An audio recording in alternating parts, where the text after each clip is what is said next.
चलो, good morning student. आज हम आपको, कल मैंने आप लोगों को बताया था पॉलिनोमियल किसे कहते हैं, उसके टाइप्स बताए थे और डिग्री ऑफ पॉलिनोमियल कैसे फाइंड आउट करते हैं इसके बारे में बताया था। ठीक है बेटा। तो आज हम थोड़ा सा आगे चलते हुए जीरोस ऑफ पॉलिनोमियल, बहुपद के शून्यक, ये क्या चीज़ होती है, कैसे निकाला जाता है और इनके रिलेशन क्या होते हैं आपस में, इसके बारे में डिस्कस करेंगे।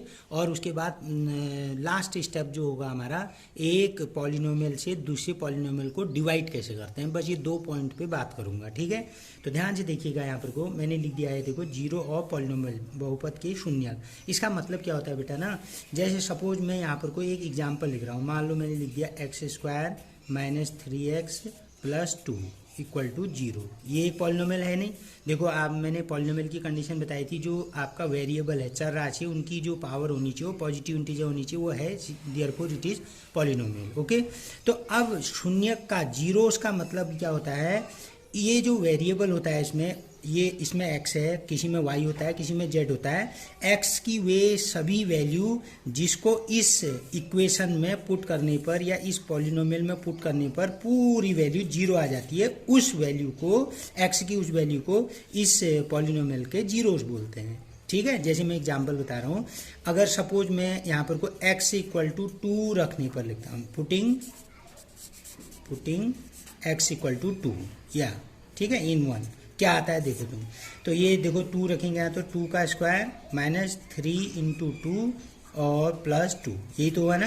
तो बेटा देखो, 2 × 2 = 4 हो जाएगा, माइनस ये 6 हो जाएगा, +2 हो जाएगा। देखो, ये 4 प्लस का है, ये भी प्लस का है, तो ये 6 हो जाएगा। तो 6 - 6 दैट विल बी 0। ये देखो, मैंने कहा था यही आ गया है। तो इसका मतलब क्या हुआ, x के वे सभी वैल्यू जिसको इस इक्वेशन में पुट करने पर 0 आ जाता है, टोटल इक्वेशन 0 बन जाती है, उस वैल्यू को इस पॉलिनोमियल के 0 बोलते हैं। तो इसका मतलब x = 2 is the 0 of first लिख देता हूँ। ऑफ फर्स्ट मतलब इस पॉलिनोमियल का। तो समझ में आ गया, 0 का मतलब क्या होता है कि x या वेरिएबल की वे सारी वैल्यू जिनको इस इक्वेशन में या दी की इक्वेशन में पुट करने पर पूरी इक्वेशन की वैल्यू 0 हो जाती है, उसे 0 ऑफ द पॉलिनोमियल कहते हैं। ठीक। तो अब देखो, अब आप, मैंने x = 2 है, मुझे ध्यान है या मुझे याद होगा। अब तुम फाइंड आउट कैसे करोगे। अब मान लो एक ऐसी इक्वेशन लिख देता जिसमें 11 रखने के बाद 0 आता, तो तुम तो 1 रखोगे, 2 रखोगे, 3 रखोगे, या फिर माइनस का भी रखना पड़ता है, तो बड़ी टेंशन की बात आ जाएगी ना। तो इसलिए हमारे जो मैथमेटिशियन है, उन्होंने थोड़ा सरल टेक्निक बताई कि आप इनके पॉलिनोमियलों को कैसे निकालोगे। ठीक। तो इसमें 2 तरीके के आपको क्वेश्चन दिए जाएंगे। Number 1, with the help of graph, with the help of graph, with the graph लिख देता हूँ। ठीक है, एक ग्राफ से। एक होता है क्वाड्रेटिक इक्वेशन से, क्वाड्रेटिक इक्वेशन दी होगी। ठीक है, इसको कहते हैं द्विघातीय समीकरण, द्विघातीय समीकरण कहते हैं। तो आपको जो भी दिया रहेगा, या तो ग्राफ दिया रहेगा या क्वाड्रेटिक इक्वेशन दी होगी, और कहा होगा कि इसके जीरोस निकालो। ठीक है, और उनमें रिलेशन क्या होता है वो बताइए। तो मैं आपको करके दिखाऊंगा। तो ग्राफ का बहुत इंपॉर्टेंट है, इसमें 2 केस आते हैं बेटा। क्या क्या आता है देखो, एक ऐसा आता है कि if you have given y = fx, ठीक है, और दूसरा केस आता है if you have given x = fy। तो इनमें क्या अंतर है देखो, y = fx का मतलब हुआ, ये जो फंक्शन या जो ये पॉलिनोमियल दिया होगा, ये प्योरली x टर्म में लिखा होगा। मतलब इसका मतलब ये हुआ कि जो भी यहाँ पर कोई दिया होगा वो x³ - 3x² + 4 ऐसे प्योरली x में दिया होगा। और ये वाले, ये दिया नहीं रहता, लेकिन इसकी मीनिंग ये होती है। और x = fy का मतलब हुआ जो पॉलिनोमियल दिया होगा प्योरली y फॉर्म में होगा, जैसे y² - 2x + 6, इस टाइप से दिया होगा। ठीक है। तो हमारे उसमें 1 मार्क्स का क्वेश्चन क्या आता है, आपको ग्राफ दिया होगा और उसमें ये या तो y = fx का ग्राफ है कहेंगे, या x = fy का ग्राफ है कहेंगे, और कहा होगा कि नंबर ऑफ जीरोस बताओ। तो देखो, ध्यान से देखना, मैं यहाँ पर को ग्राफ बना रहा हूँ, ये एक ग्राफ बना दिया मैंने। ठीक है, अगर इसी ग्राफ के लिए y = fx का ग्राफ है और इसके जीरोस निकालो कहेंगे, तो आपने ये देखना होगा कि ये प्योरली किस में वो है, पॉलिनोमियल x के फॉर्म में है ना, ये तो पता चल रहा होगा। तो देखो, ये x एक्सिस होता है, ये y एक्सिस होता है। तो आपने क्या करना हुआ, x एक्सिस को, ये ग्राफ कितनी जगह काट रहा है उसको काउंट करना हुआ। जैसे देखो, एक जगह ये कट कर रहा है x एक्सिस को, एक जगह यहाँ पर को कट कर रहा है 2, और एक जगह यहाँ पर को कट कर रहा है 3। तो 3 टाइम्स ये वाला ग्राफ इस x एक्सिस को कट कर रहा है ना। तो यहाँ लिखेंगे number of zeros, zeros equal to 3 हो गया। ये आया नहीं समझ में? ठीक। अब अगर ग्राफ यही दिया होता, लेकिन ये ऐसा ना दे के ऐसा कहा होता, x equal to F Y दिया होता और कहा होता कि इसके जीरो बताओ अब, तो देखो अब तुम्हें पता चल गया कि ये प्योरली y में फंक्शन है, ठीक है, y के टर्म्स में है। तो अब इस ग्राफ को देखना है कि ये y को कितनी जगह काट रहा है, y एक्सिस को। तो देखो y एक्सिस को केवल यहाँ पर को एक जगह काट रहा है, यहाँ पर को और कहीं पे नहीं काट रहा है। तो यहाँ पर को नंबर ऑफ जीरो जो होंगे वो आपका 0 1 हो जाएगा। देखो ग्राफ वही है, अगर ऐसा दिया होगा तो नंबर ऑफ जीरो 3, और अगर ऐसा दिया होगा तो नंबर ऑफ जीरो ओनली 1 होगा। बात समझ में आ गई?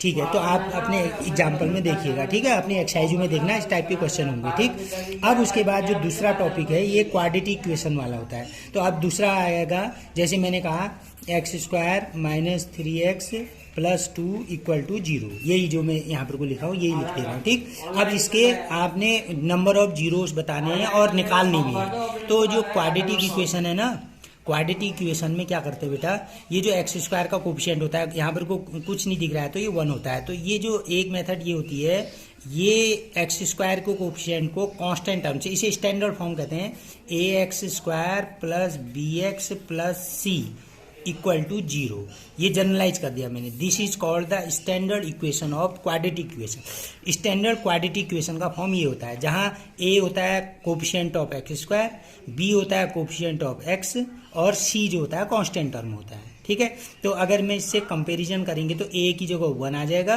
बी की जगह -3 आ जाएगा, विथ साइन लेते हैं, और सी की जगह 2 आ जाएगा। क्लियर? तो मैंने क्या कहा, जब इसके फैक्टर मेथड से, सिंपल मेथड से इसके फैक्टर करेंगे तो आप ए और सी की आपस में मल्टीप्लाई कर देंगे, तो 2 1 जा 2। ठीक है, अब 2 के फैक्टर कर लेना प्राइम फैक्टर, ठीक है, अभाज्य गुणनखंड, तो 2 1 जा 2, ये तो बहुत सरल वाला हो गया, बस हो गया। तो अब देखो जो मल्टीप्लाई करके आएगा उसके ऐसे 2 फैक्टर करते हैं जिनको ये वाला साइन देखते हैं, जिनको प्लस करके 3 आए, अगर यहाँ माइनस होता तो माइनस करके 3 आए, ये ध्यान रखना। तो हमारा तो ये 2 ही बने, 2 और 1 बन गए, तो 2 1 जा 2 और 2 में 1 ऐड करके 3 आ जाएगा। तो सिंपल है। तो अब क्या करेंगे इसको, अभी एक और बताऊंगा मैं, एक्स स्क्वायर माइनस, अब 3 की जगह 3 ना लिख के यही फैक्टर लिख देंगे। ये देखो 3 की जगह मैंने ये कर दिया, एक्स की जगह एक्स रहा, प्लस की जगह प्लस रहा, 2 की जगह 2, इक्वल टू की जगह इक्वल टू, 0 की जगह 0। ठीक। अब इससे अंदर मल्टीप्लाई कर देंगे, तो एक्स स्क्वायर, ये बाहर से माइनस है तो साइन बदलेंगे, ये तुम्हें पता ही है, तो -2x minus 1x plus 2 equal to 0।